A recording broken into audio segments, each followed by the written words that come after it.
Selamat pagi, Assalamualaikum warahmatullahi wabarakatuh. Sebelumnya kami mohon maaf atas sedikit keterlambatan dimulainya acara pada pagi hari ini. Selamat pagi dan salam sejahtera bagi kita semua. Yang kami hormati, Direktur Kesehatan dan Gizi Masyarakat Kementerian Perencanaan Pembangunan Nasional Bappenas, Bapak Pungkas Bajuri Ali. Yang kami hormati, PLT Direktur Pencegahan dan Pengendalian Penyakit Tidak Menular Kementerian Kesehatan, Ibu Dr. Elvida Sariwati. Yang kami hormati, Chief of Nutrition UNICEF Indonesia, Ji Hyun Ra, our honorable speakers, Xu Wen Eng from University of North Carolina, Bapak Nazli Suhardi Ibrahim from the Ministry of Health Malaysia, Priti Teresia Danda dari Mitra Muda UNICEF Indonesia. Yang kami hormati Bapak Ibu peserta webinar yang telah hadir bersama kami pada pagi hari ini. Kami ucapkan selamat datang dalam webinar kebijakan pencegahan obesitas seri pertama, penerapan cukai minuman berpemanis dalam kemasan. Webinar ini diselenggarakan oleh UNICEF Indonesia atas kerjasama dengan Direktorat Pencegahan dan Pengendalian Penyakit Tidak Menular, Kementerian Kesehatan, dan Direktorat Kesehatan dan Gizi Masyarakat, Kementerian Perencanaan Pembangunan Nasional Republik Indonesia. Perkenalkan, saya Nurul, the Scaling Up Nutrition Program Assistant di Kementerian Perencanaan Pembangunan Nasional yang akan memandu acara selama 1,5 jam ke depan. Baik Bapak Ibu, dalam webinar ini kita akan mengupas tentang bukti-bukti ilmiah penerapan cukai minuman berpemanis dalam kemasan di tingkat global, praktik baik penerapan cukai minuman berpemanis dalam kemasan di negara tetangga kita Malaysia, dan juga kita akan mendengar suara dan pandangan perwakilan anak muda terkait konsep kebijakan tersebut. Kegiatan ini akan dimulai dengan sambutan, kemudian pemaparan materi dari para narasumber, dan dilanjutkan dengan sesi diskusi atau tanya-jawab. Para peserta kami persilakan untuk menyampaikan pertanyaan serta tanggapan dengan menggunakan fitur chat pada aplikasi Zoom dengan format nama, spasi institusi, spasi pembicara yang dituju, spasi pertanyaan atau tanggapan. Sebelum kita mulai webinar pada pagi ini, kepada Bapak Ibu kami sampaikan, jika ingin melakukan pergantian bahasa dapat menekan tombol interpretation di kanan bawah layar. Anda yang bergambar bola dunia. Baiklah, selanjutnya kita akan memulai acara pada pagi ini dengan agenda yang pertama. Excellencies, distinguished guests, ladies and gentlemen, the first agenda is opening remarks from the Chief of Nutrition, UNICEF Indonesia. To Ms. Ji Hyun Ra, the floor is yours. Okay, thank you very much. Pak Pungkas from Bappenas, Ibu Elvida Sariwati, Pedwa PTM Ministry of Health, esteemed colleagues, ladies and gentlemen. Selamat pagi and very good morning to you all. It gives me a great pleasure to deliver my opening remarks during this important webinar on sugar-sweetened beverages taxation as a proven effective policy measure for overweight prevention. Well, let me start by first acknowledging and appreciating the leadership and excellent support of the Ministry of Health, especially the Directorate of Pedwa PTM and Bappenas in taking effective evidence-based measures to prevent overweight and obesity among all age groups of the population in Indonesia. Well, specifically, I would like to thank both the Ministry of Health and Bappenas for convening this webinar jointly with UNICEF today and showing their commitment in protecting children's rights to nutrition in Indonesia. Well, as many of you know, Indonesia showcases a prime example of the triple burden of malnutrition. Despite substantial progress over the past decades, as we all know, the country is still burdened by undernutrition as reflected by persistent high rates of child stunting and wasting and micronutrient deficiencies, as well as overweight and obesity. Well, in particular, the numbers of children, adolescents, and adults living with overweight have been rising dramatically alongside the rates of non-communicable diseases such as diabetes, stroke, and cardiovascular diseases. Well, according to 2018 Riskista survey data, which I'm sure many of us are familiar, 1 in 3 adults over 18 years of age, 1 in 5 children aged 5 to 12 years, and 1 in 7 adolescents aged 13 to 18 years are currently living with overweight in Indonesia. A major driver of rising overweight, obesity, and non-communicable diseases in Indonesia is the shift towards diets characterized by increased consumption of ultra-processed foods and beverages rich in unhealthy fats, salt, and sugar. Among these products, we find sugar-sweetened beverages, which include soft drinks, fruit and vegetable juice, energy and sports drink, ready-to-drink tea and coffee and flavored milk, among others. Well, consumption of sugar-sweetened beverages has grown globally, and especially in low and middle-income countries, of course, including Indonesia. Again, according to Riskista's 2018 survey data, 2 in 3 children and adolescents aged 5 to 19 years and adults in Indonesia consume sugar-sweetened beverages once or more often every day. Well, these beverages contain very high amounts of sugar, and their consumption offers no nutritional benefit, but instead has multiple negative health impacts, including increased weight gain and heightened risk of type 2 diabetes, heart disease, and other chronic diseases, as well as dental caries. Well then, what's driving this high and growing rate of sugar-sweetened beverages consumption? Well, as you can imagine, these beverages are widely available in the country, and they are heavily promoted and often marketed directly to children. And also, sugar-sweetened beverages are inexpensive. They're cheap. Well, economic studies reveal that as the price of sugar-sweetened beverages decreases, the purchase and consumption of these unhealthy beverages increases. Well, therefore, through taxation, governments can recover some of the direct and indirect costs arising from excessive consumption of these products, which has been shown to effectively reduce the consumption of sugar-sweetened beverages. Implementing taxes on sugar-sweetened beverages has been identified as a best buy policy by the World Health Organization, and it is recommended by UNICEF as an effective tool for preventing overweight and diet-related non-communicable diseases. Well, currently more than 40 jurisdictions around the world have already implemented this sugar-sweetened beverages taxes, including several countries in Asia-Pacific region, such as Malaysia, as we will hear from the Malaysian government representative today. Well, consistent evidence across multiple countries shows that taxation of sugar-sweetened beverages effectively reduce purchase and consumption of sugary drinks, and therefore reduce sugar intake of the population. Moreover, often this positive impact is greater among lower income households and children in those households who, as we all know, in many contexts have the highest consumption of sugar-sweetened beverages. The taxation is also a useful tool for governments to establish a stream of revenues that can be directed toward population health improvement programs. Well, this event today is part of UNICEF's broad efforts to prevent overweight and obesity in close collaboration with the government. The webinar today forms part of a series that UNICEF Indonesia will co-host in 2022, together with Ministry of Health and Bappenas, to support sharing of global knowledge on food environment policies. Following our meeting today, we hope to continue to collaborate with the Ministry of Health and Bappenas to take urgent, effective actions to advance food environment policy formulation and implementation in Indonesia. And with this note, I hope you find today's meeting highly useful and hope you all can participate and make today's meeting very fruitful. Thank you very much. Terima kasih. Thank you, Ms. Ji Hyun Ra, for giving the opening remarks.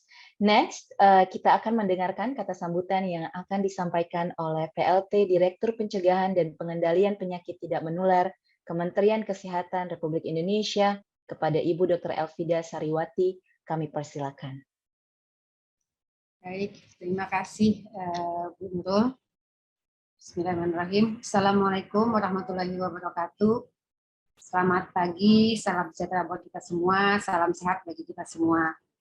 Yang saya hormati Bapak Direktur Kesehatan dan Gizi Masyarakat Kementerian Perencanaan Pembangunan Nasional atau PPN Bappenas, para pimpinan tinggi Pratama di Kementerian dan Lembaga,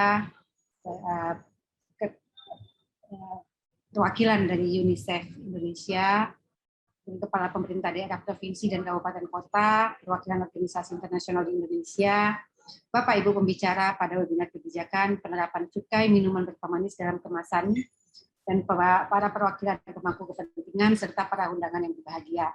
Pada kesempatan yang baik dan senantiasa penuh berkah ini, saya mengajak Bapak Ibu sekalian untuk bersama-sama tak bosan-bosannya menyampaikan puji syukur kepada Allah Subhanahu wa Ta'ala, Tuhan yang Maha Kuasa, karena kita telah diberikan nikmat sehat sehingga kita bisa dapat berkumpul pada webinar pagi hari ini secara virtual dalam rangka mendiskusikan terkait dengan kebijakan penerapan cukai minuman berpemanis dalam kemasan atau yang kita kenal dengan MBDK. Perkenankanlah saya juga mengucapkan terima kasih atas kehadiran Bapak Ibu sekalian pada webinar ini yang diinisiasi oleh UNICEF. Terima kasih UNICEF bekerjasama dengan Bappenas dan Kemenkes, dan kegiatan ini kita tujukan untuk meningkatkan kesadaran masyarakat, khususnya para stakeholder, tentang pentingnya penerapan cukai MBDK dan mendapatkan pengalaman dari negara Asia Tenggara yang telah berhasil menerapkan cukai MBDK. Kemudian kita lanjutkan dengan diskusi lintas sektor tentang kebijakan cukai MBDK di Indonesia. Semoga kebijakan cukai MBDK di Indonesia ini dapat segera kita terapkan. Hadirin sekalian, seperti kita ketahui dan kita sadari bahwa penyakit tidak menular adalah penyebab utama kematian di dunia maupun di Indonesia. Terdapat 60% kematian global karena penyakit tidak menular ini, dan juga penyakit tidak menular merupakan penyebab umum terjadinya disabilitas. Penyakit-penyakit seperti kardiovaskuler, stroke, kanker, diabetes mellitus, penyakit paru obstruktif kronik, kemudian digunakan sebagai PTM utama, di banyak negara, terutama di negara berkembang, termasuk Indonesia, telah mengalami peningkatan kejadian dengan cepat dan berdampak pada peningkatan angka kesatian dan angka kematian, serta peningkatan beban pembiayaan bagi negara. Data Diskesdas menunjukkan adanya peningkatan prevalensi penyakit tidak menular pada tahun 2013 dan 2018. Untuk tekanan darah tinggi meningkat dari 25,8% menjadi 34,1%, obesitas meningkat dari 14,8% menjadi 21,8%, kanker meningkat 1,4 per mil menjadi 1,8 per mil, stroke dari 7 menjadi 10,9 per mil, dan pada penduduk usia 15 tahun ke atas, diabetes mellitus 6,9% menjadi 10,9%, serta penyakit ginjal kronis 2 per mil menjadi 3,8 per mil. Tentunya kecenderungan peningkatan prevalensi ini, terutama diabetes dan obesitas, selaras dengan adanya peningkatan faktor risiko PTM seperti diet yang tidak sehat. Nah, salah satu diet yang tidak sehat adalah konsumsi gula, garam, dan lemak ini. Peningkatan prevalensi ini juga merupakan dampak dari perubahan perilaku, yaitu pola makan masyarakat dan era evolusi industri 4.0, di mana terdapat kemudahan akses dan ketersediaan makanan dan minuman cepat saji maupun pangan olahan yang dapat dengan mudah diperoleh. Hadirin yang berbahagia, diet yang tidak sehat seperti makanan dan minuman berpemanis gula di Indonesia saat ini mulai mengkhawatirkan. Secara nasional, berdasarkan Diskesdas 2018, persentase penduduk berusia lebih dari 3 tahun yang mengkonsumsi minuman manis sebanyak lebih dari 1 kali per hari sebesar 61,27%. Jadi apabila dilihat dari karakteristik kelompok usia dengan frekuensi konsumsi lebih dari atau sama dengan 1 kali per hari, persentase tertinggi konsumsi minuman manis berada pada rentang usia 3-4 tahun, yaitu sebesar 68,57%. Tentunya hal ini menjadi perhatian kita semua, karena anak-anak kita yang sudah terpapar dengan faktor risiko ini nantinya dapat menderita penyakit tidak menular yang tadi sudah kita sampaikan menjadi penyebab utama kesakitan dan kematian. Berdasarkan analisis lanjut dari SDT SKNI, yaitu Kemenkes 2014, minuman kemasan merupakan jenis minuman cair yang tertinggi dikonsumsi penduduk, yaitu 19,8 mili per orang per hari, dan menyusul minuman berkarbonasi, yaitu 2,4 mili per orang per hari. Minuman kemasan cairan dan karbonasi ini paling banyak dikonsumsi oleh kelompok umur 0-18 tahun atau kelompok usia anak-anak. Tingginya konsumsi tersebut pada kelompok anak perlu menjadi salah satu fokus utama dalam penanganan konsumsi gula di Indonesia. Hadirin sekalian yang berbahagia, dalam upaya untuk merubah perilaku konsumsi gula yang berlebih ini, Kementerian Kesehatan telah melakukan kegiatan promosi kesehatan, mengeluarkan Peraturan Menteri Kesehatan Nomor 30 Tahun 2013 tentang pencantuman informasi kandungan gula, garam, dan lemak, serta pesan kesehatan untuk pangan olahan dan pangan siap saji, dan mendukung adanya peraturan tentang penerapan cukai pada minuman berpemanis dalam kemasan oleh Kementerian Keuangan. Upaya pengendalian konsumsi gula juga terdapat dalam RPJMN 2020-2024 yang menyatakan bahwa dibutuhkan sebuah regulasi yang mendorong pemerintah pusat dan daerah serta swasta untuk menerapkan pembangunan berwawasan kesehatan dan mendorong hidup sehat, termasuk peningkatan cukai rokok, pelarangan iklan rokok, dan penerapan cukai pada produk pangan yang berisiko tinggi terhadap kesehatan dan pengaturan produk makanan dengan kandungan gula, garam, dan lemak. Kita ketahui bersama bahwa beberapa faktor yang menyebabkan tidak terkendalikan konsumsi gula di Indonesia, antara lain karena pemasaran dan pola konsumsi yang tinggi, belum adanya kebijakan dalam penerapan cukai pada makanan dan minuman berisiko PTM, dan keterlibatan multisektor dalam pengendalian konsumsi gula.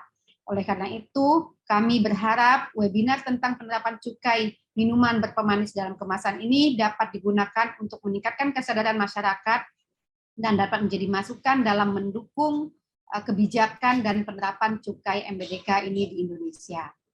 Hadirin yang berbahagia, demikianlah yang dapat saya sampaikan pada kesempatan yang baik ini. Semoga rangkaian kegiatan webinar tentang penerapan cukai MBDK kita hari ini dapat berjalan dengan lancar dan mendapatkan ridho dari Allah Subhanahu wa taala, tentunya semoga bermanfaat untuk kesehatan masyarakat di Indonesia. Demikian, wassalamualaikum warahmatullahi wabarakatuh.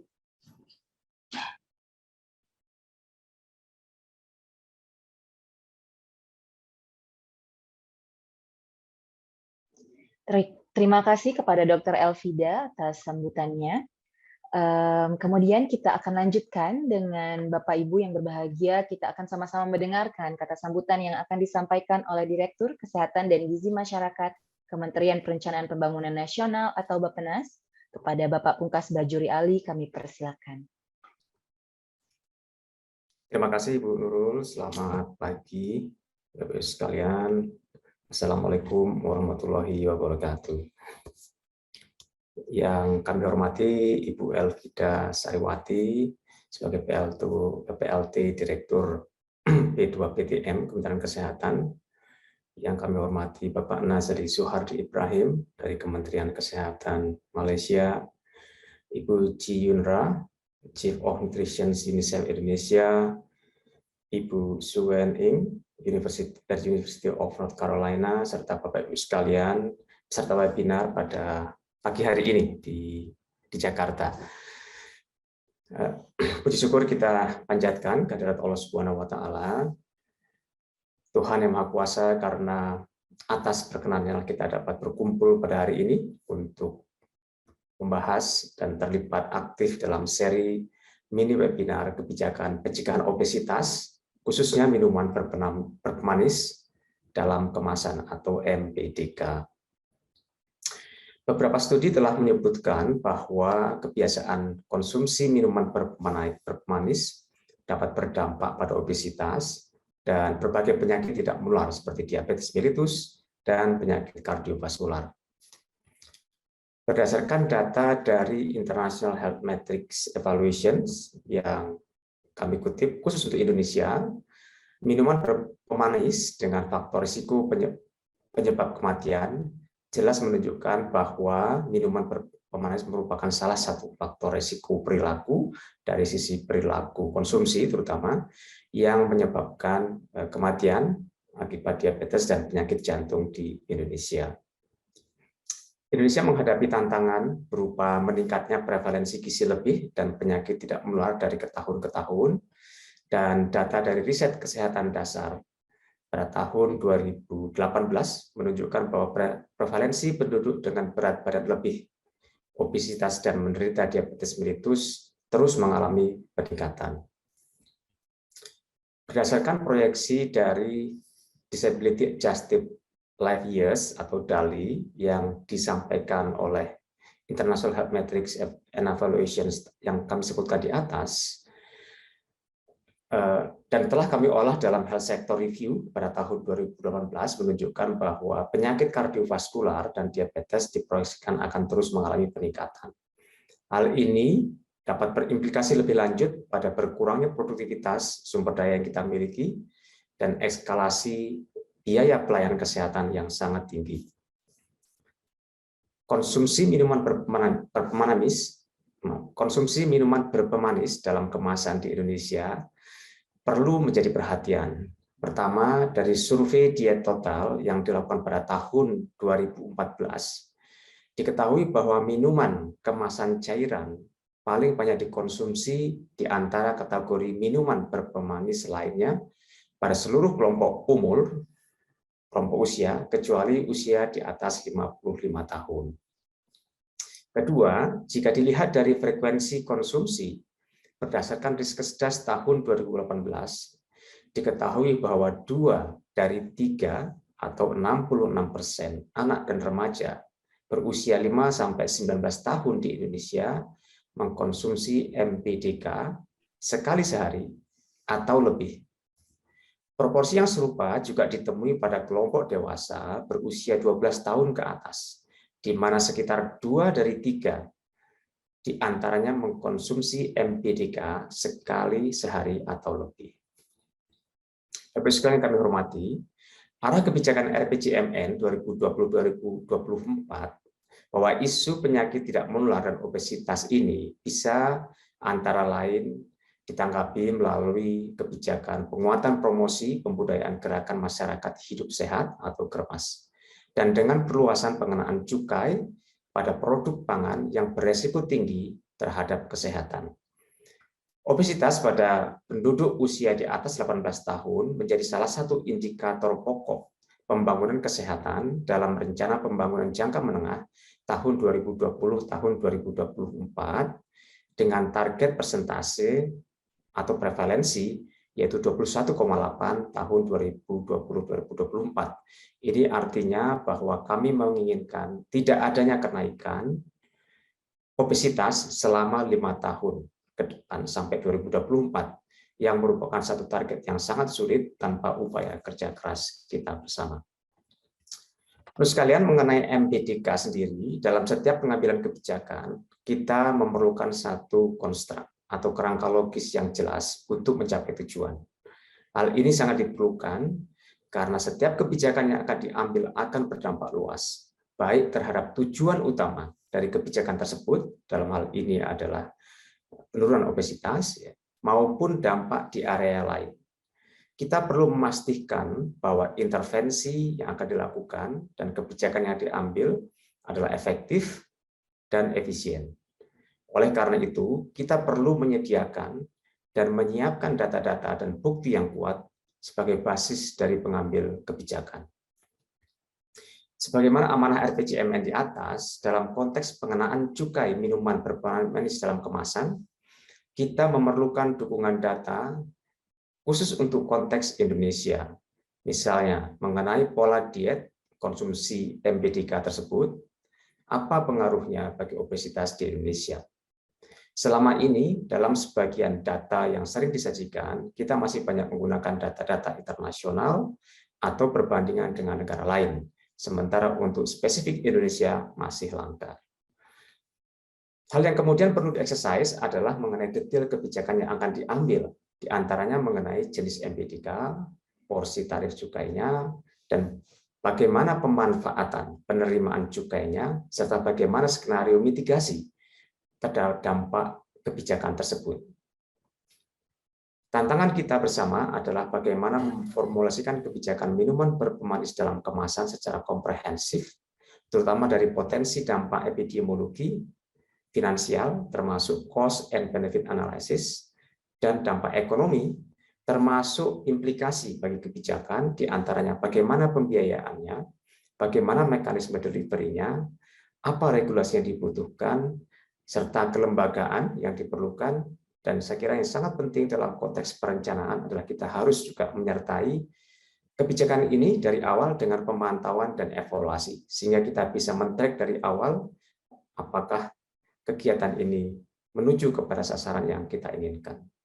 Bapak Ibu sekalian saya hormati, saya berharap webinar ini menjadi satu wadah untuk berbagi pikiran, belajar dari negara lain, dan mendorong kita bersama untuk merumuskan kebijakan yang akuntabel, khususnya untuk MPDK ini, diantaranya dengan melakukan analisis yang tepat dan dalam upaya merancang kebijakan cukai MPDK di Indonesia. Terima kasih, kurang lebihnya mohon maaf. Assalamualaikum warahmatullahi wabarakatuh. Waalaikumsalam warahmatullahi wabarakatuh. Terima kasih kepada Bapak Pungkas atas sambutan yang telah disampaikan. Selanjutnya, saat ini kita akan memasuki sesi pemaparan materi yang akan disampaikan oleh 3 orang narasumber, dan nantinya setelah sesi ini akan dilanjutkan dengan sesi diskusi dan tanya jawab. Kepada Bapak Ibu, para peserta, kami izin mengingatkan kembali, jika ingin melakukan pergantian bahasa, dapat menekan tombol interpretation di kanan bawah layar Anda yang bergambar bola dunia.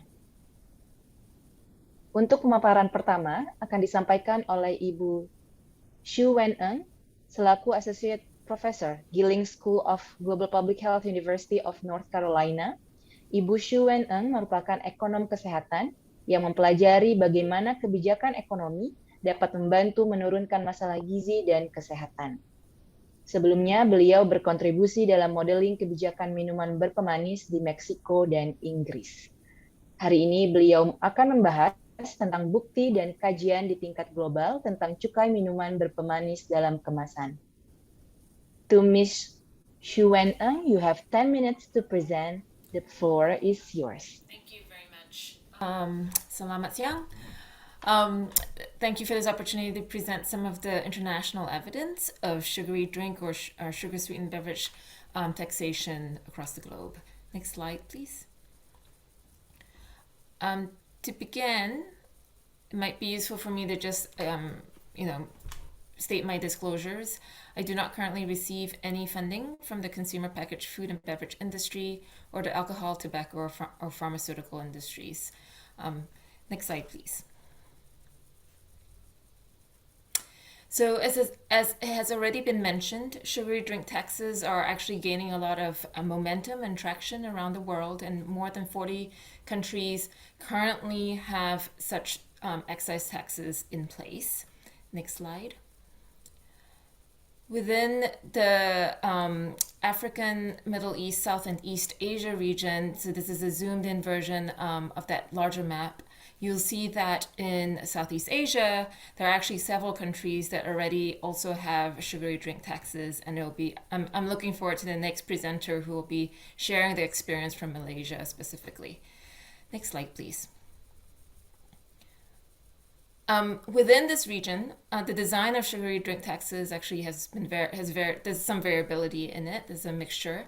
But in general, the findings to date have found some reductions in the sales, purchase, or consumption of the taxed drinks. Certainly, the tax designs do vary, such as the effective tax levels. As high as 100% on energy drinks in Saudi Arabia, but lower in other places, particularly countries where there were already an existing tax, and it was an increase to that or a change in the tax design. So it might seem like the tax rate is quite high, but we really need to look at the actual effective tax rate compared to the previous tax rate as well. The tax base in terms of what is covered by the tax or what's taxable versus exempt from the tax also varies quite a bit across the countries. And the tax structures in terms of whether it's a percentage-based tax ad valorem or based on the amount of sugar in the drink is also another factor that has some variability across designs currently. In the countries in the region with taxes, there has been some peer-reviewed evaluations in place, and I've listed some of the countries here with that work, but the data availability for these evaluations and the quality is quite mixed. And in some cases, that is because it's complicated by the fact that the tax changes occurred within a larger tax reform in that context. So for example, in the Philippines, it was a large tax reform called the TRAIN that occurred, which included the sugar sweetened beverage tax. But what this means is that it becomes very difficult to disentangle how much of the changes in purchasing of drinks is because of the sugary drink tax versus other tax reform that was occurring at the same time. Next slide, please. Nonetheless, across the world, given the many different countries that now have these taxes in place, there have been attempts to do systematic narrative reviews as well as meta-analyses to pull together the evidence across different regions of the world and across various countries in the world. And here are some links that hopefully you can look into and look at the resources around this. And so, institutions like the World Bank have also been studying this and have been pulling together all of this international evidence as well. In general, the finding is that the price elasticity of demand for beverages does vary across location and different populations, but on average, it works out to be about, if there was a 10% increase in the price of the drinks, the sugary tax drinks, the consumption would reduce by about 10% as well. So the price elasticity is about 1. Next slide, please. So here is some evidence from work I was involved in back in 2015-16, looking at a tax that came into Mexico that came in January of 2014. So in Mexico, this was a volume-based tax of 1 peso per liter. And this figure shows you that depending on the location of where we were studying in rural places versus urban areas in Mexico, the degree of the price pass through, how much of the tax that was reflected on the products varied. So in green, you have the rural areas, and in purple, you have the urban areas. And the black horizontal line shows when it was the full pass through of 1 peso per liter. We also found variation in the price pass through based on the type of sugary drink that was being taxed. So in the blue bars, you see the carbonated soft drinks, the fizzy drinks. And in the red bar, you see the non-carbonated soft drinks that were also sweetened. And again, you see for the red, it's below the horizontal line, and for the blue, it was mostly above it. Within these drinks, we also found that the package sizing mattered in terms of the degree of pass-through as well. So the point here I'm trying to make is that even though the tax was designed as a 1 peso per liter tax, how it was actually implemented, or how the firms then strategically can cost shift this tax across their portfolio of products can really vary. And the industry does have the leeway to determine how they want to pass along this price increase or the tax onto consumers very strategically. And they can do that and they often will make these decisions based on the market share of their products in different locations. Next slide, please. I was also involved in evaluating the South African sugar sweetened beverage tax. And in South Africa, that tax design was based on the amount of sugar within the drinks, such that if the beverage had more sugar, a higher sugar density, so more sugar per volume of the drink, the tax rate was actually higher as well.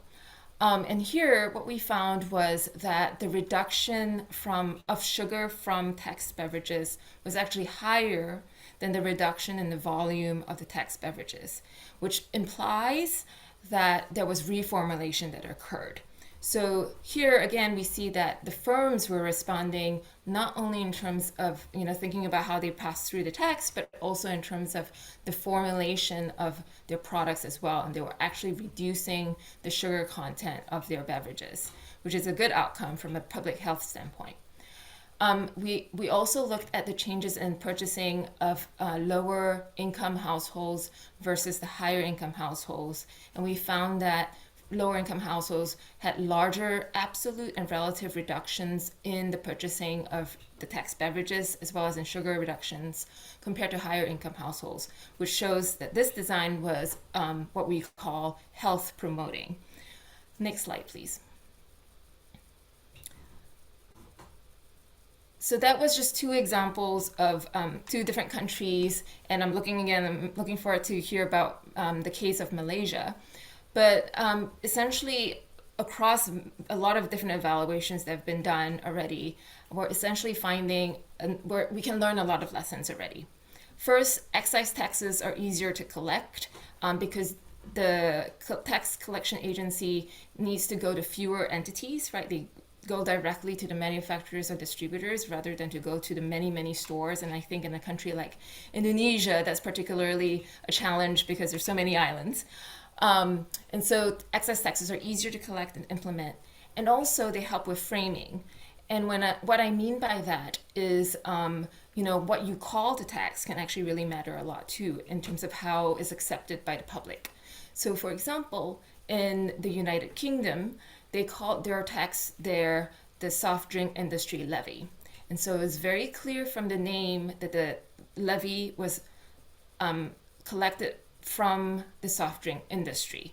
And so it wasn't necessarily that it was on the consumers, it was on the industry, and it was up to the industry to determine whether they were going to absorb the tax or how much of the tax they were going to absorb versus passing the cost of the tax down along to consumers.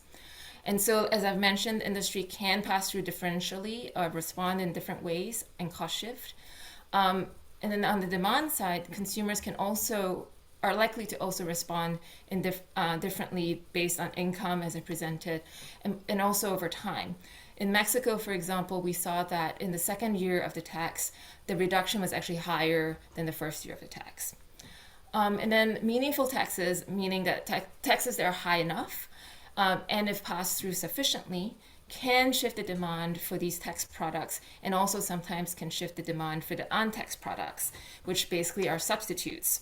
And so this brings me to the next point about substitutions, and thinking carefully about what are the products covered by the tax is important as well, because if the goal is to reduce sugar consumption coming from these drinks, if some products that are high in sugar are being exempt from the tax, then you may not necessarily meet those goals because people may be substituting to these other sugary drinks instead. Also, thinking about, you have 2 minutes left. Okay. Also, thinking about access to potable water, safe drinking water is going to be important to offer healthy alternatives to consumers. Another issue that has been brought up a lot by the industry has been the impacts on employment. And to date, the evidence shows that there has been no change in employment in many countries where we have studied this issue.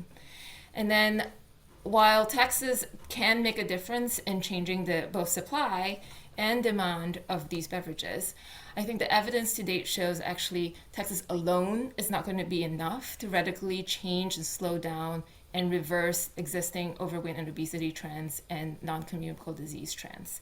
Next slide. So this is where a lot of other policies also need to come in and work synergistically alongside these taxes. So I've only been talking about sugar sweetened beverage taxes so far.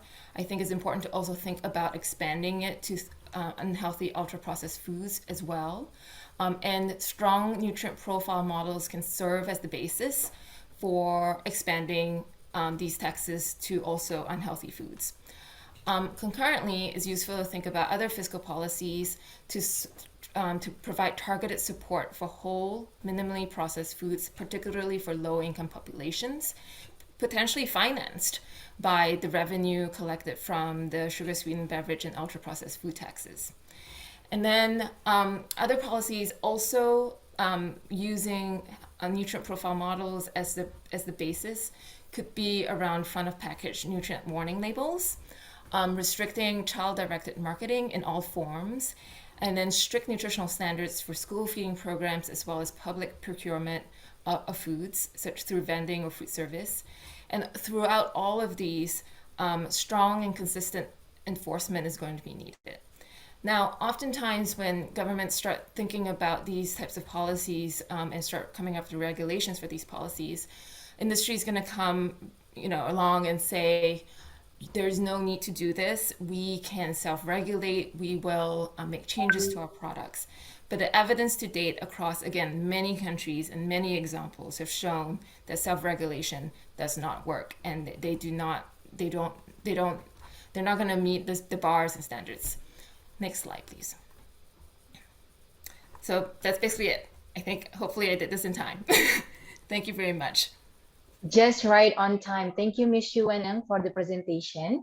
Dari presentasi yang baru saja disampaikan, ada beberapa hal yang cukup menarik menurut saya. Contohnya di Meksiko menggunakan standar 1 peso atau kalau dirupiahkan itu sekitar Rp700 per liter minuman berpemanis dalam kemasan. Sedangkan di Afrika Selatan menggunakan konsep yang berbeda, yaitu sugar density atau jumlah gula di dalam MBDK. Yang kedua yang cukup menarik, agak sedikit di akhir, adalah tidak ada perubahan besar dalam jumlah tenaga kerja yang diperkerjakan, atau she mentioned there is no net change in employment. Ini menurut saya sangat menarik karena peningkatan PHK merupakan salah satu kekhawatiran dalam penerapan cukai minuman berpemanis dalam kemasan di Indonesia. Baik, saya yakin peserta webinar semakin tertarik dengan topik ini. Beberapa hal baru kita dengar dari Ibu Xu Weneng. Pembahasan selanjutnya akan disampaikan oleh Mr. Nazli Suhardi Ibrahim, selaku Deputy Director for Community Nutrition and Interagency Branch, Ministry of Health Malaysia.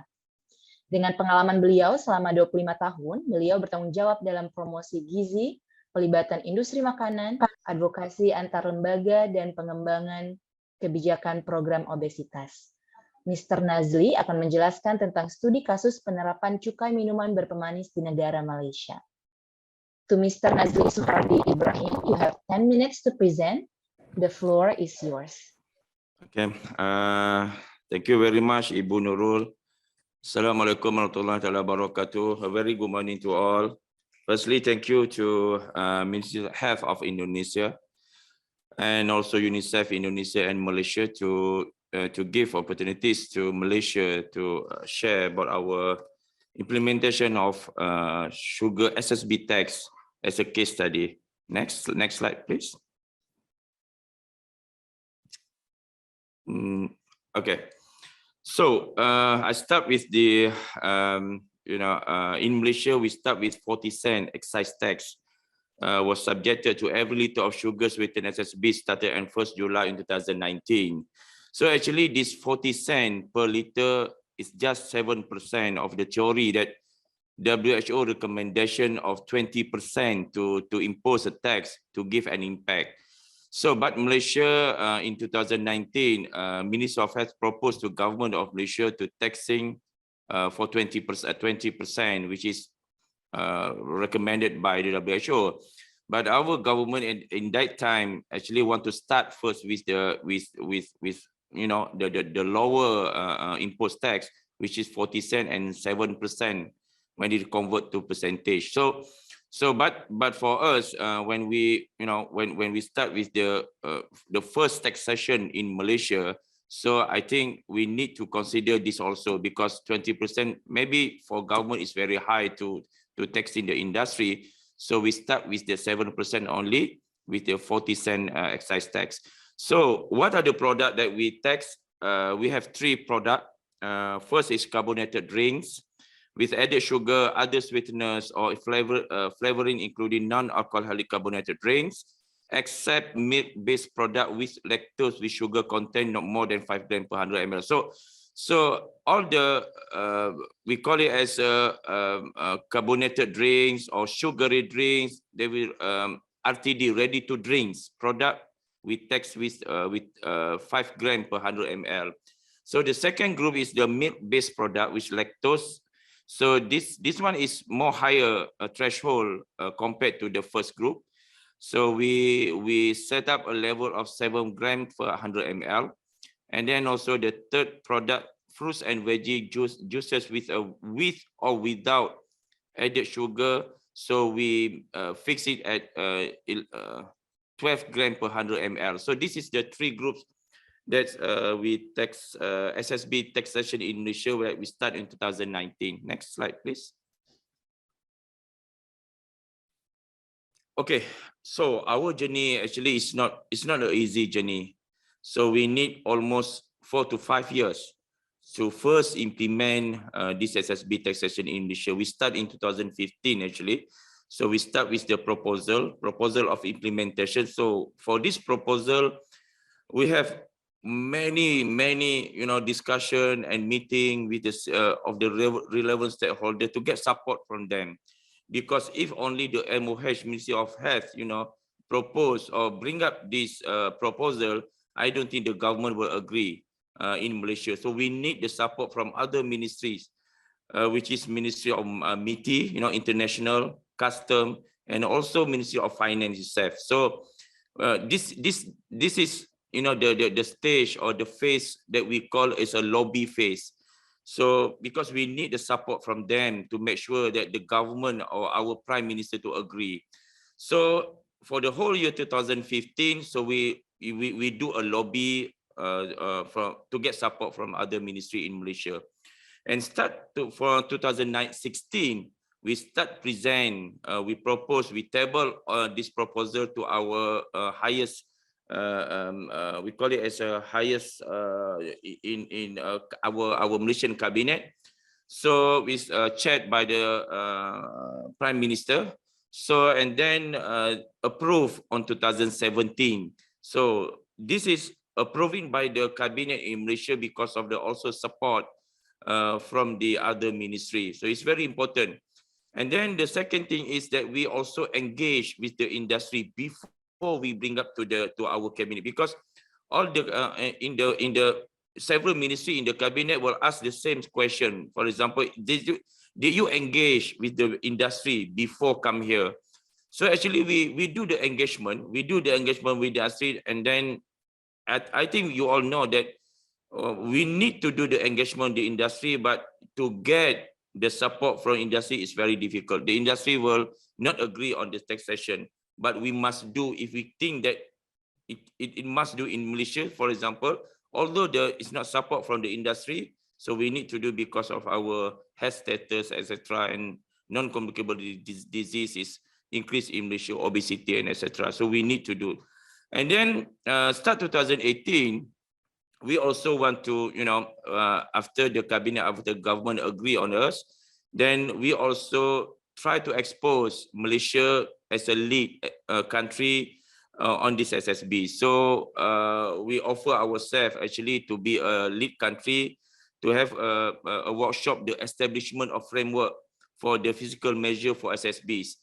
So this one is funded by UNICEF Malaysia. So thank you, UNICEF Malaysia, so funded us to be a lead country. Actually, this one is an activity to, to expose ourselves to our government in Malaysia that we serious do on this taxation.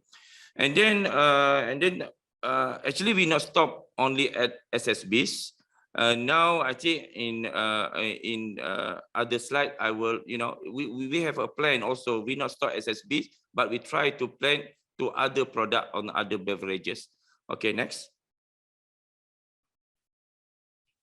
So what are the factors that we think as we call it a success factor? First is the political commitment. I think this is the main that we need. The political stability has an important role, when we propose this taxing, because maybe we need to table up this proposal in the right time, because if the stability of the political commitment is not there, so I think it's impossible, to get approval from our government. This is first. The second is under political commitment. Also, we need cooperation and support from relevant ministry. So for Malaysia, we have a Ministry of Finance to support us, Royal Malaysian Custom, and also the MITI, International Trade and Industry. So, and also the engagement and series of meeting held with relevant stakeholders to discuss further about the mechanism of implementation of taxation on SSB. So we not just stop after the government agree on this one. We not stop at that point. We still do an engagement with the industry, with the other stakeholder, because actually we cannot stop SSB, because if we just do the taxation on SSB only, I don't think it will be a great impact to status of the population actually. Next. Next, please. The second is, Sorry, you have 2 minutes left. okay. The second is the commitment from the industry. So this is also very important. We do the engagement with the industry, and then also with our program Healthier Choice logo. So this also help us on the taxation, because when we set up a threshold or a level, you know, to tax. So actually we refer to the Healthier Choice logo program.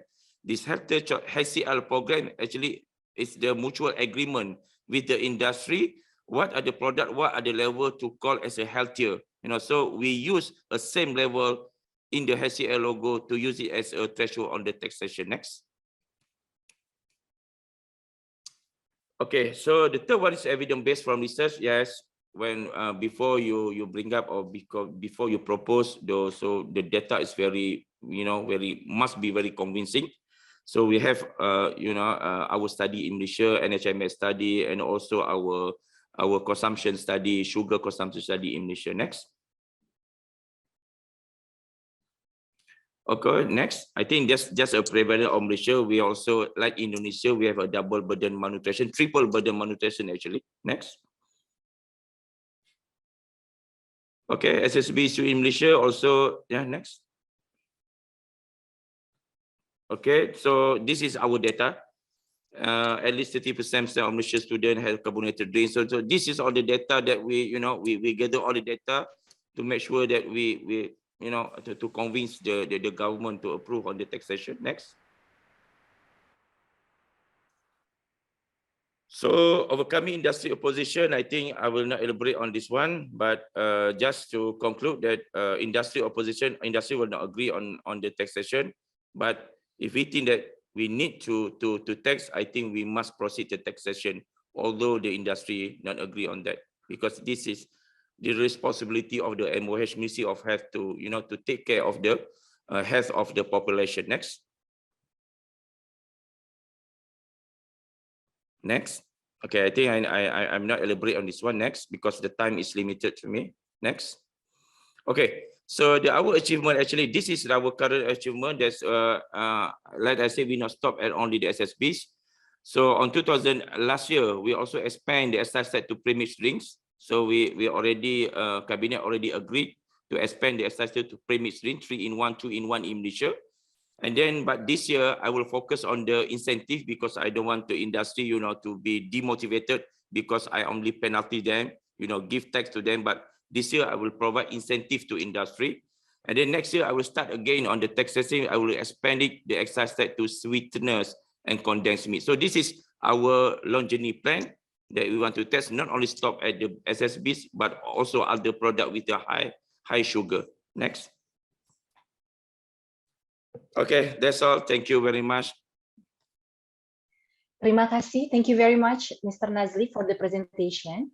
Dari paparan Pak Nazli, kita belajar bahwa ada 3 faktor yang diperlukan agar penerapan cukai minuman berpemanis dalam kemasan dapat sukses menurunkan prevalensi obesitas dan penyakit tidak menular, yaitu komitmen politik, komitmen dari industri, dan penelitian berbasis bukti. Jika kita translasikan ke Indonesia, komitmen politik di Malaysia mungkin ke Indonesia, Kementerian Kesehatan, Kementerian Keuangan, termasuk Direktorat Jenderal Bea dan Cukai, Kementerian Perdagangan, dan Kementerian Perindustrian. Kemudian penelitian berbasis bukti ini penting untuk justifikasi kuat dalam menerapkan cukai MBDK di Indonesia nantinya. Nah, dari pengalaman Malaysia juga, perjalanan ini ternyata membutuhkan waktu selama 5 tahun ya, dari 2015 sampai 2019. Kemudian Malaysia terus melanjutkan perjalanannya dengan expanding ke produk tinggi gula lainnya. Baiklah, Bapak Ibu yang berbahagia, sudah 2 pembicara yang menyampaikan materinya, yang tentunya semakin menarik untuk disimak dan didiskusikan saat sesi tanya-jawab nanti. Sebelum kita lanjutkan, izinkan saya mengingatkan kembali Bapak Ibu dapat menyampaikan pertanyaan, tanggapan, serta masukan dengan menggunakan fitur chat pada aplikasi Zoom dengan format nama, spasi institusi, spasi pembicara, spasi pertanyaan atau tanggapan. Selanjutnya, marilah sama-sama kita mendengarkan suara dan aspirasi anak muda terkait cukai minuman berpemanis dalam kemasan yang dalam hal ini akan disampaikan oleh Saudari Priti Teresia Danda selaku perwakilan Mitra Muda UNICEF Indonesia. Kami berikan kesempatan selama 10 menit untuk memaparkan materi. Kepada Saudari Priti, kami persilakan. Baik, terima kasih MC. Yang terhormat para Bapak Ibu pemateri dan partisipan yang hadir pada webinar kali ini merupakan suatu kesempatan yang besar bagi saya sebagai perwakilan anak muda untuk dilibatkan menyampaikan suara anak muda terkait pandangan terhadap kebijakan cukai minuman berpemanis dalam kemasan pada webinar pada pagi hari ini. Dan ada baiknya saya memperkenalkan diri saya terlebih dahulu. Nama saya sendiri Preti Teresia. Saya merupakan salah satu mitra muda UNICEF yang berfokus pada isu gizi pada anak. Dan juga saya saat ini aktif di organisasi kampus yang dimana berfokus juga pada gizi masyarakat. Nah, karena waktu yang terbatas, maka untuk itu saya akan menyampaikan pandangan anak muda terhadap kebijakan cukai minuman berpemanis dalam kemasan. Nah, sebenarnya seberapa urgentkah implementasi kebijakan cukai minuman berpemanis dalam kemasan bagi anak muda itu sendiri? Tapi sebelum itu, mari kita lihat sama-sama situasi konsumsi minuman berpemanis di Indonesia berdasarkan data tahun 2013 sampai 2021, konsumsi tahunan per kapita beberapa jenis minuman berpemanis, termasuk minuman ringan berkarbonasi dan non-karbonasi, minuman olahraga, dan minuman energi itu meningkat sekitar 25%. Dari awalnya 31 liter menjadi 39 liter per kapita per tahun. Dan menurut laporan Nasional Riskesdas tahun 2018, 2 dari 3 anak dan remaja berusia 5-19 tahun dan orang dewasa berusia 20 tahun ke atas, sekitar 64% mengonsumsi minuman berpemanis sekali sehari atau lebih. Mari kita lihat juga status gizi masyarakat di Indonesia saat ini. Berdasarkan laporan Nasional Riset Kesehatan Dasar tahun 2018, 1 dari 3 orang dewasa dan 1 dari 5 anak-anak serta 1 dari 7 remaja berusia 13-18 tahun mengalami kelebihan berat badan atau obesitas. Nah, status gizi ini sejalan dengan tren global obesitas berdasarkan WHO tahun 2018 yang dimana status gizi kelebihan berat badan atau kegemukan dan obesitas itu tiap tahunnya selalu meningkat. Oleh karena itu, perlu concern dari pemerintah untuk menangani hal ini. Next. Nah, sebenarnya apa dampak kesehatan dari konsumsi minuman berpemanis secara berlebihan itu? Ada 3, yang pertama itu kelebihan berat badan, obesitas, dan penyakit tidak menular. Yang pertama itu kelebihan berat badan. Jadi umumnya produk minuman berpemanis ini mengandung gula yang tinggi. Dengan gula yang tinggi ini tentunya kalori yang terkandung juga tinggi.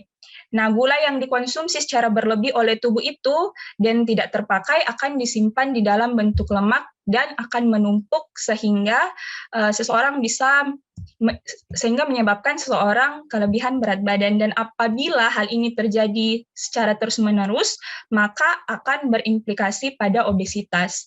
Selain itu, akan juga terjadi penyakit tidak menular. Walaupun tidak ada hubungan langsung antara mengonsumsi minuman berpemanis dengan penyakit tidak menular, tetapi seseorang dengan kelebihan berat badan atau obesitas dikarenakan mengonsumsi minuman berpemanis pada masa anak-anak atau pada masa mudanya akan meningkatkan risiko penyakit tidak menular di kemudian hari seperti penyakit diabetes, jantung, karies gigi, dan lain sebagainya.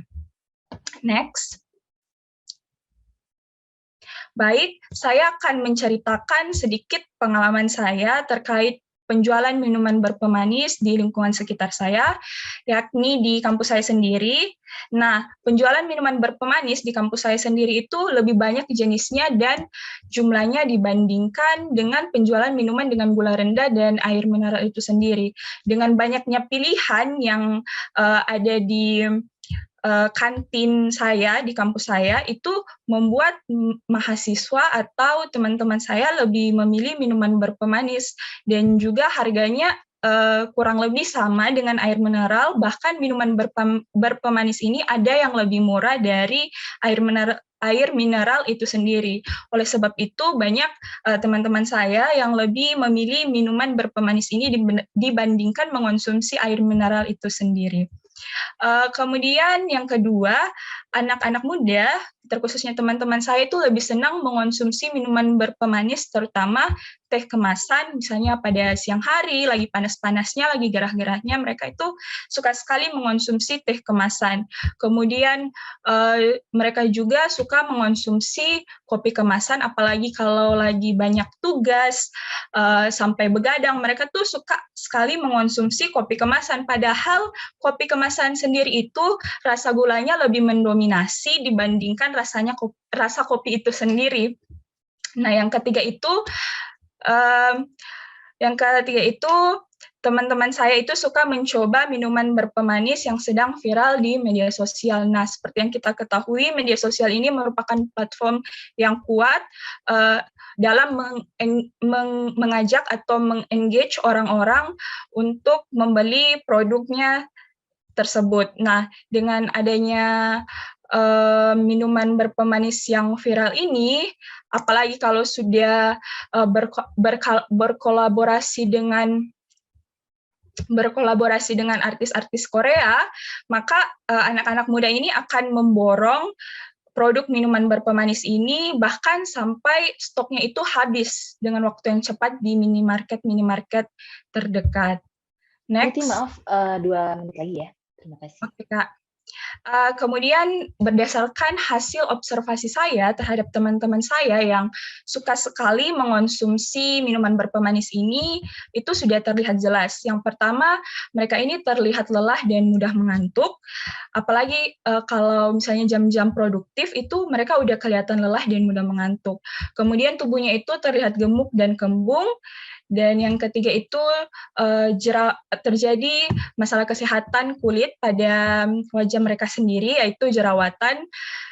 Padahal ya mereka ini tidak suka jerawatan, tapi karena suka mengonsumsi minuman berpemanis, maka bisa terjadi jerawat di area wajahnya. Yang keempat itu kecanduan mengonsumsi minuman manis karena udah terbiasa dari pagi sampai malam suka mengonsumsi minuman berpemanis. Inilah yang membuat mereka kecanduan. Dan yang terakhir itu beberapa teman saya itu sudah mengalami penyakit tidak menular atau yakni diabetes di usia muda. Mungkin saya akan menceritakan satu kasus dari teman saya sendiri. Jadi teman saya sendiri ini sejak SMP sudah suka sekali mengonsumsi teh kemasan dari SMP, SMA hingga kuliah. Nah, puncaknya itu tahun lalu dia masuk UGD, dan pada saat itu ketika saya tanya apakah ada riwayat diabetes dari keluarganya, dia jawab sendiri itu tidak ada sama sekali riwayat diabetes di keluarganya. Nah, tentu hal ini yang menyebabkan dia diabetes karena suka mengonsumsi produk-produk berpemanis. Next. Terakhir itu saran dan rekomendasi anak muda untuk pemangku kepentingan dan anak muda. Yang pertama itu pemerintah menerapkan cukai berjenjang tertentu dengan tarif yang dikaitkan dengan volume gula dalam minuman. Jadi semakin tinggi kadar gula dalam suatu kemasan produk minuman berpemanis, maka semakin tinggi juga tarif cukainya dibandingkan minuman yang sedikit gula atau tanpa gula. Kemudian secara intensif mengkampanyekan hubungan minuman berpemanis dengan penyakit metabolik seperti obesitas dan kegemukan, dan juga penyakit tidak menular, terutama di sekolah-sekolah dengan melibatkan anak muda secara aktif.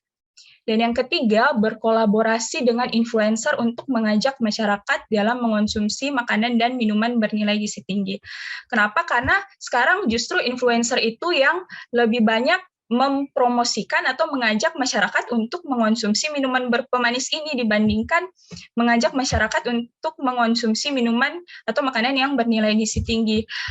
Tentunya mungkin pemerintah bisa berkolaborasi dengan influencer ini agar masyarakat juga terpapar informasi yang sehat, di mana agar dapat mengonsumsi makanan bernilai gizi tinggi juga.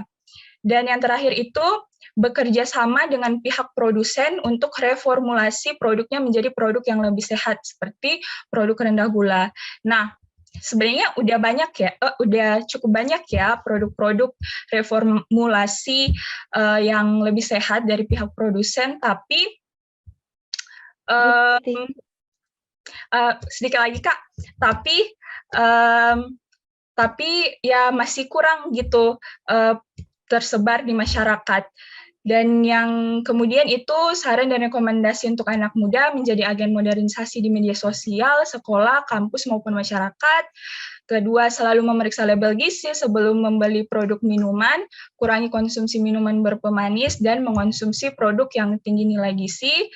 Yang ketiga, aktif terlibat mendukung atau memberi saran untuk program dan kebijakan pemerintah.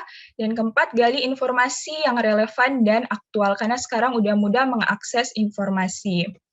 Nah, jadi saya sendiri sebagai perwakilan anak muda mendukung implementasi kebijakan cukai pada minuman berpemanis ini karena tentunya sangat membantu menekan angka prevalensi obesitas, kegemukan, dan bahkan penyakit tidak menular di Indonesia.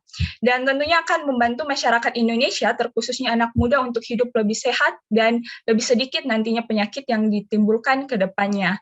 Nah, saya sendiri optimis dengan langkah kebijakan implementasi cukai minuman berpemanis dalam kemasan ini akan membawa banyak keuntungan dan mampu membawa negara Indonesia menuju Indonesia sehat.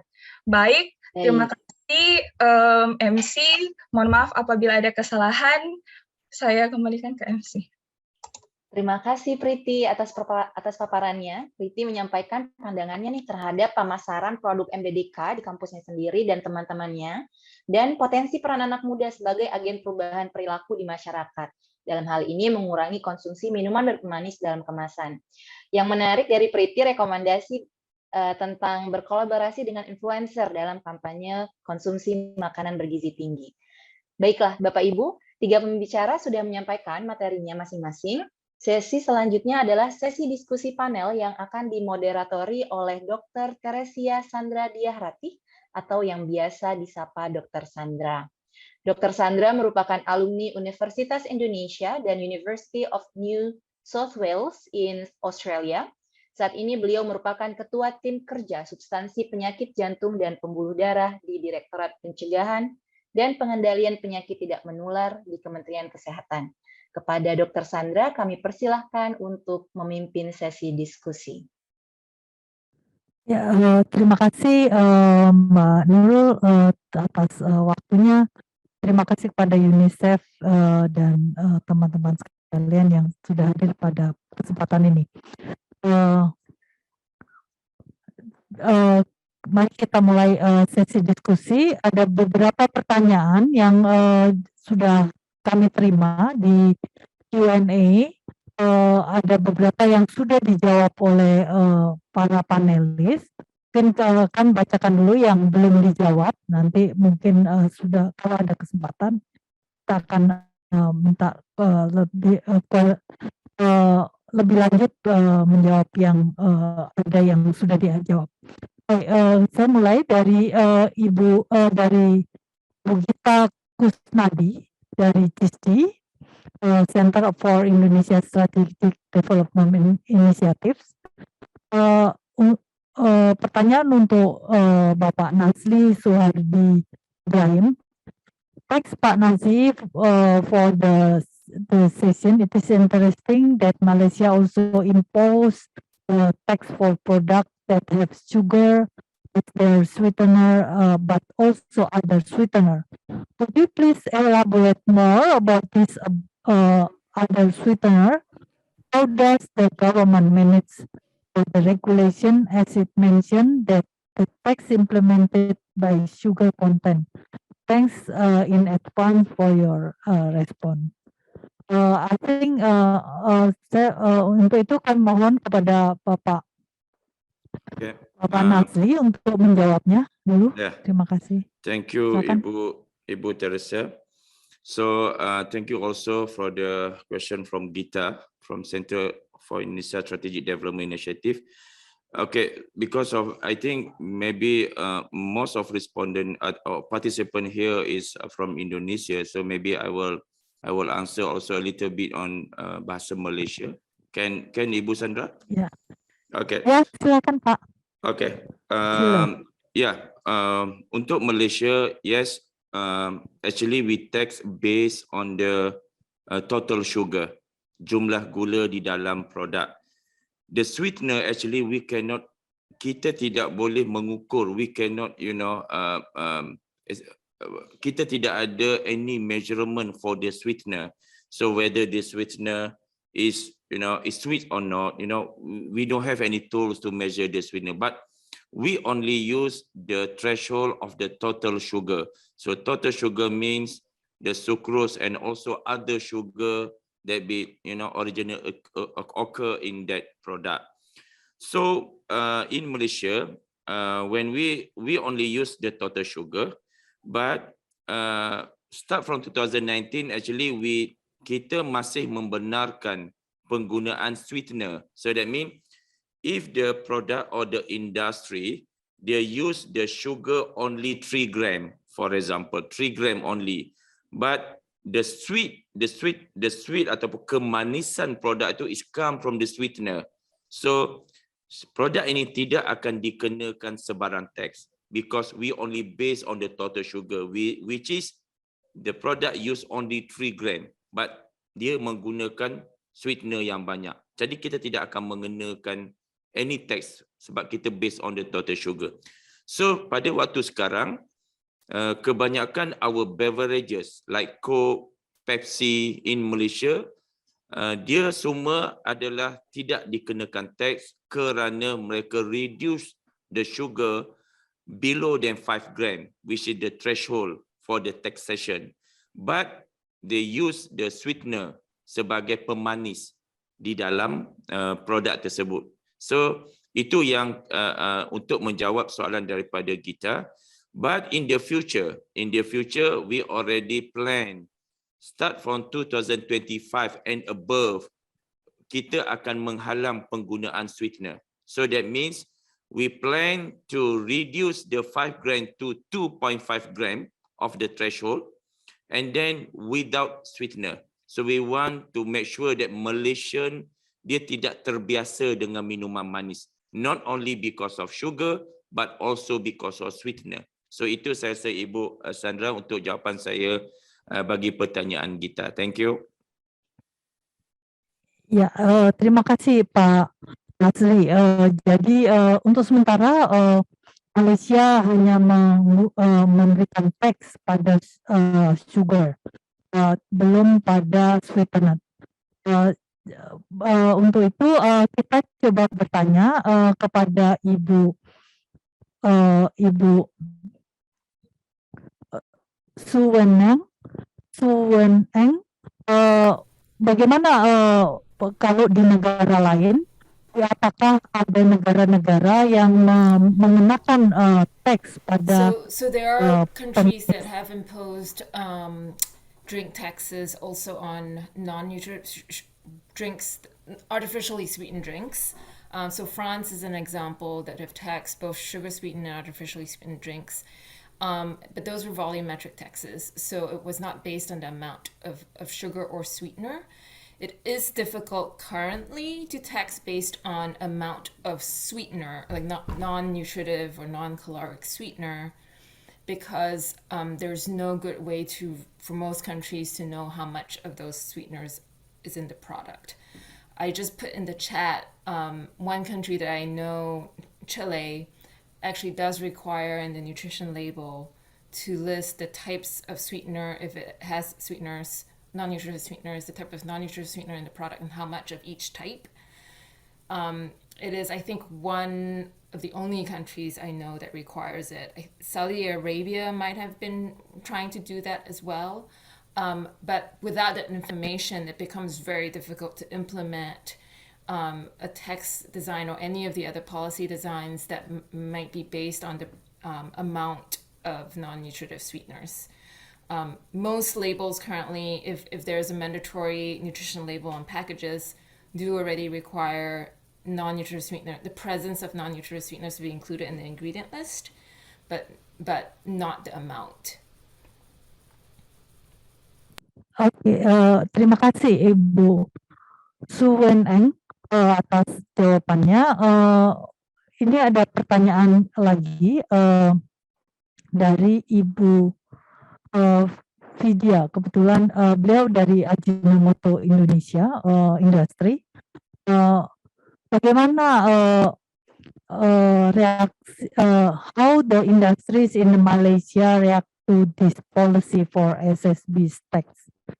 Is there any feedback or possible solution from the industries regarding this policy that will give win-win solution? Kepada Pak Nasli, Okay, kami thank you. persilakan. Thank you, Ibu Sandra. Thank you also from Vidya from Ajinomoto. So the question is how the industry in Malaysia react to this policy. Okay, I think for sure that the answer is the industry is not agree with any taxation, not only the SSB, but when you talk about tax, so I don't think any industry in the world will agree on the taxation. But this is how we, we collaborate or we manage, we engage with them. So one is that, when we do this taxation, sebelum kita melakukan taxation, we already do the soft policy, which is through the HCL program. HCL program, Healthier Choice program, is very important to industry because this is a mutual agreement to the level of each product. For Malaysia, we already have more than 50 group product, which is included in the Healthier Choice logo, yang telah mempunyai level every product. So we tell the industry that if you not join this program, in the future we will use the level in this program to be a tax. So saya menyatakan kepada industri bahawa sekiranya mereka tidak reformulate, they not reformulate their product accordingly to the HCL program, so Ministry of Health, kita akan melihat mana produk yang less reformulation. So this product yang less reformulation, we will propose to be taxed. So with this, perbincangan, so the industry, kebanyakan all the industry, membuat reformulation kepada produk mereka untuk mengelak daripada MOH mencadang untuk dijadikan tax. So that's how we, engage with them. So in the other hand, it's a win-win situation because from the HCL program as a volunteer program, we have a full support from the industry, and also for tax, saya sudah memberitahu kepada industri, I don't want the tax actually because my aim not to give not on the revenue, but on the status of health population in Malaysia. So if all the industry reformulate their product through the level that we fix on the HCL program, so I will not propose any tax in the future. So that's how. So that's why the HCL program now, we have a very, very good support for the industry because industry is worried. If they not support the program, I will use, the product there to be taxed, that they don't want to be taxed. So this is how I work the soft policy and the hard policy. Thank you, Ibu Sandra. Okay, thank you, Pak Nasli. Jadi berikutnya ada pertanyaan dari teman-teman dari Vietnam, from Lina Hong, from Health Bridge Vietnam. Question for Pak Nasli: what is the reason to impose tax for carbonated drink with sugar content more than 5 grams per 100 milliliter? Milk-based product with sugar and fruit. Thank you. Do you based on the scientific? Okay, thank you, Ibu Sandra. Thank you also, Lena from Vietnam. Okay, actually, yeah, we have a evidence base when we set up our threshold, which is 5, 7, and 12 grams. So actually, we have expert committee. We call it expert committee. HCL expert committee, which is include also the industry in there. So we gather all the academician in Malaysia, which is we call so expert, and then we sit down every month actually to have a agreement or agreeable level for each product in Malaysia. So this expert, actually our reference is from the Choices International. Also for our market survey in Malaysia, we do our market survey regularly. And also, we also based on our reference on the Singapore white paper, for example, and also other small reference from our university. So all this we gather we table it in our committee, we call expert meeting with the industry there. And then we also come up with a agreeable industry and Ministry of Health. We use this level for the HCL program. So when we tax, we use the same thing. We not come with other level, because this level industry will not say no to you, because you already agree on this level for the HCL, but you don't use this level, you do not reformulate. So now the time I will tax you. So this is how we work. Actually, we not give, bukannya amaran kepada industri, but this is how we work. So we have the evidence base, the 7, the 5, and also the 12 gram is come from the expert committee that we set up in Malaysia. Thank you very much. Oke, terima kasih Pak Nazli. Dengan begitu ada win-win solution melalui komunikasi bersama. Baik, pertanyaan terakhir karena waktu, kita ada dari Ibu Rina Agustina kepada adik-adik presenter muda. Anak remaja dan pemuda biasanya suka hal-hal yang convenient dan yang rasanya yang enak. Menurut adik bagaimana mengatasi ini? Dan anak remaja dan pemuda berarti sangat melihat role model seperti penyanyi Korea dan sebagainya. Apakah ada gerakan-gerakan anak muda yang mengeluarkan suaranya untuk perubahan ke arah makanan sehat? Kira-kira bagaimana menurut adik untuk mempowerkannya? Kepada adik kita, Preti, silakan. Baik, terima kasih. Jadi kalau dari anak muda sendiri itu bagaimana cara mengajak teman-teman yang lain yang mudah terpengaruh dari media sosial dalam mengonsumsi minuman berpemanis itu sebenarnya sekarang itu sudah banyak ya edukasi, terus edukasi dari anak muda, kemudian campaign dari anak muda itu sendiri. Terus banyak juga sekarang organisasi kesehatan anak muda yang berkolaborasi dengan organisasi di bidang lain untuk saling mengajak melakukan campaign kepada orang-orang, terkhususnya anak muda itu sendiri untuk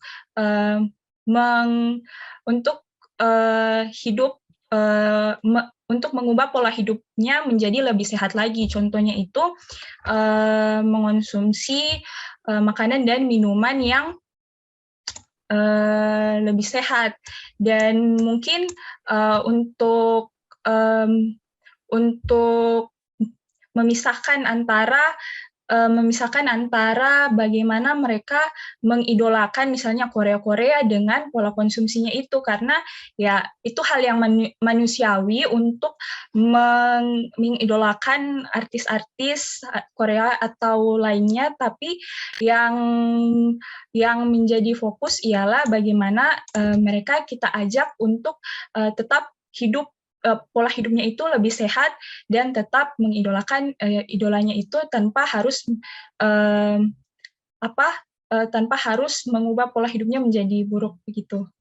Itu aja sih dari aku. Oke. Terima kasih kepada Adik Preti atas jawabannya. Kelihatannya kita masih bisa satu pertanyaan lagi.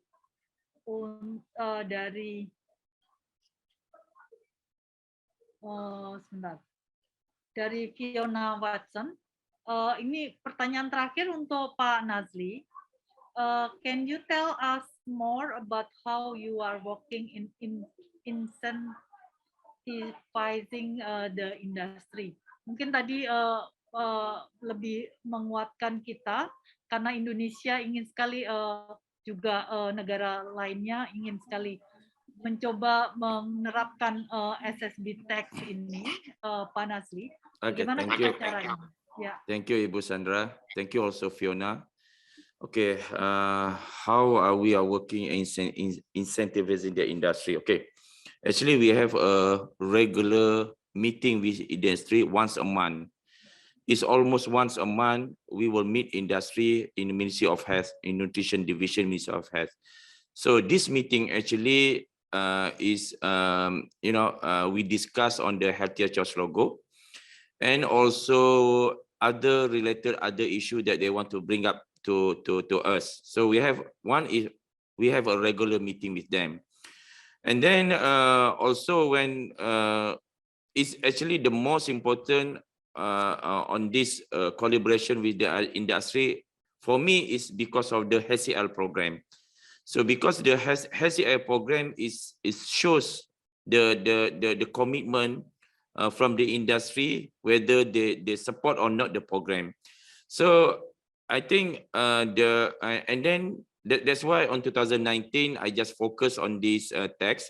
2021 also I expanded to the premix 2-in-1, 3-in-1. But this year, I want to make kita boleh kata satu yang kita mau aman lah, cool down the situation.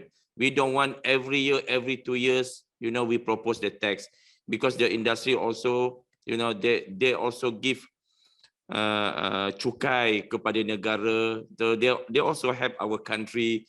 So why not this year saya sedang berbincang dengan industri, apa yang industri nak as incentive, because I want to propose the government. So we already discussed with the industry what are the incentive they want. So I will bring up to the cabinet this year. So hope in the budget speech this year the government of Malaysia will agree. So I think this will give satu moral, a positive moral to the industry, to reformulate, because our goal is the same actually, to make sure that more healthier product in the market. That's what we want, because if more product in the market, healthier product in the market, it will consumed by the population, by the rakyat. In the end of the day, the prevalence of obesity or other NCD will drop. So that is what we want. So whether is it tax or HCL program, which is a volunteer program, I think we will work that both way, not only the tax but also the soft policy, which is HCL. Because if all the industry in Malaysia reformulate their product through to the HCL program, I don't think Malaysia will propose any tax in the future. Because what our goal is, we want all the product in the market is healthier. So the tax only the tools. The tax only the tools that we want to push the industry to reformulate. But if the industry do the reformulation, why we need the tax? That's how we manage the tax. So I think the industry in Malaysia is very happy in collaboration with MOH. We're not an enemy with them. We're a friend. So until now, I think I'm also very happy to work with them. And any level, when I set up a level and I propose for the future what we want to tax, we always discuss with them. And then I'm glad to hear what the feedback from industry, because I'm not treat industry as my enemy. I treat them as my partner to make sure that the more healthier product in the market. This is how I work. Thank you, Ibu Sandra. Ya, thank you Pak Nasli. Jadi sebetulnya yang inti utamanya adalah produk yang lebih healthy, yang lebih sehat, yang bisa dikonsumsi oleh masyarakat. Ambil. Baik, terima kasih Bapak Ibu sekalian. Demikianlah tadi diskusi kita, karena sebetulnya banyak lagi yang ingin kita diskusikan, namun karena waktu yang harus kita hentikan. Untuk itu terima kasih kepada ketiga presenter atas diskusi ini, dan juga Bapak Ibu sekalian, peserta sekalian. Kami kembalikan kepada MC. Terima kasih kepada Dr. Sandra yang telah memandu sesi diskusi pada pagi hari ini. Kami juga mengucapkan terima kasih kepada para narasumber dan terima kasih atas partisipasi aktif dari para undangan yang telah menyampaikan pertanyaan, masukan, dan tanggapan terkait topik yang dibahas pada pagi ini. Dari sesi diskusi tersebut dapat disimpulkan dua hal. Yang pertama dari sisi kebijakan, yang kedua dari sisi konsumen. Dari sisi kebijakan, kita mendengarkan bahwa butuh advokasi kepada industri secara reguler tapi juga mencari win-win solution. Dan cukai untuk minuman berpemanis dalam kemasan ini dapat dilakukan dengan sukses apabila dilakukan secara bertahap. Kemudian dari sisi konsumen, yang paling penting adalah kampanye perubahan perilaku, termasuk dengan influencer. Baiklah, dengan ini kita telah tiba di penghujung acara. Semoga apa yang disampaikan dapat bermanfaat bagi kita semua. Sebagai informasi, nanti tayangan ulang webinar ini dapat disaksikan di kanal YouTube UNICEF Indonesia. Terima kasih kami ucapkan kepada Bapak Ibu para peserta yang telah hadir pada webinar pagi hari ini. Terima kasih juga kami ucapkan kepada Direktorat Pencegahan dan Pengendalian Penyakit Tidak Menular Kementerian Kesehatan, Direktorat Kesehatan dan Gizi Masyarakat Kementerian Perencanaan Pembangunan Nasional Bappenas, UNICEF Indonesia, dan seluruh pihak yang telah mendukung pelaksanaan webinar kebijakan pencegahan obesitas seri pertama, penerapan cukai minuman berpemanis dalam kemasan. Akhir kata, saya Nurul Azma Ahmad Tarmizi, pamit undur diri. Wassalamualaikum warahmatullahi wabarakatuh. Selamat menjalankan aktivitas hari ini. Terima kasih. Terima kasih, Dokter.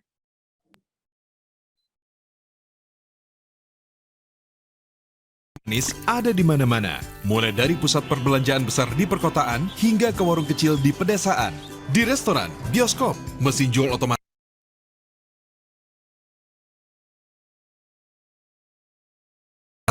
yang berada di sekitar sekolah dan bahkan di rumah sakit. Minuman bersoda, berperisa buah, teh susu mutiara atau boba, susu coklat, dan minuman berenergi, semua minuman dengan gula tambahan sangat populer di antara anak-anak di negara manapun, termasuk Indonesia. Dan pertumbuhan terbesar dalam penjualan minuman berpemanis ini berada di negara berpenghasilan rendah dan menengah seperti Indonesia, di mana di sanalah para perusahaan berfokus untuk menggencarkan pemasarannya. Di Asia, penjualan minuman berpemanis telah meningkat lebih dari 70% dalam dekade terakhir ini. Dan di Indonesia, telah terjadi peningkatan konsumsi minuman berpemanis. Minuman ini dipromosikan sebagai minuman yang menyenangkan dan keren.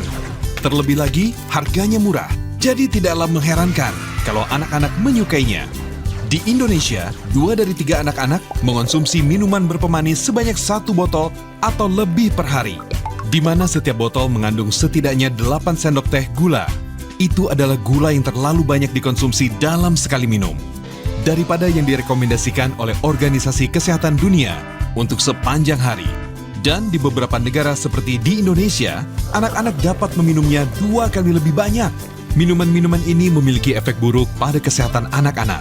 Minuman-minuman ini menyebabkan kerusakan gigi, kenaikan berat badan, obesitas, dan sejumlah penyakit lainnya termasuk diabetes dan penyakit jantung. Kita tidak bisa berdiam diri dan membiarkan kesehatan dan kesejahteraan anak-anak kita dihancurkan oleh minuman berpemanis. Beruntung, ada solusinya. Salah satunya dengan menerapkan cukai terhadap minuman berpemanis gula.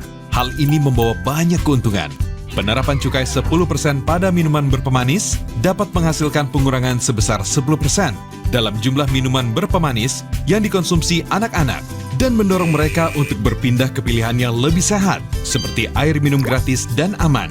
Cukai juga mendorong perusahaan untuk lebih banyak menjual minuman dengan sedikit gula atau tanpa gula. Dengan anak-anak meminum sedikit gula, berarti semakin sedikit kenaikan berat badan dan lebih sedikit penyakit yang ditimbulkan. Dan untuk pemerintah, selain mengumpulkan pendapatan dari cukai, ini berarti semakin sedikit juga pengeluaran untuk kesehatan. Lebih dari 40 pemerintah di seluruh dunia telah mengambil kesimpulan bahwa penerapan cukai terhadap minuman berpemanis gula sangat masuk akal. Mereka melihat keuntungan dari pengenaan cukai tersebut pada kesehatan anak-anak dan lebih banyak pengeluaran negara untuk kebutuhan yang lebih penting. Setiap anak dimanapun mereka tumbuh memiliki hak atas kecukupan gizi sebagai jaminan untuk kesehatan di masa depan. UNICEF menyuruhkan kepada pemerintah di seluruh dunia termasuk di Indonesia untuk menghormati hak ini dan mengenakan cukai pada minuman berpemanis yang tidak sehat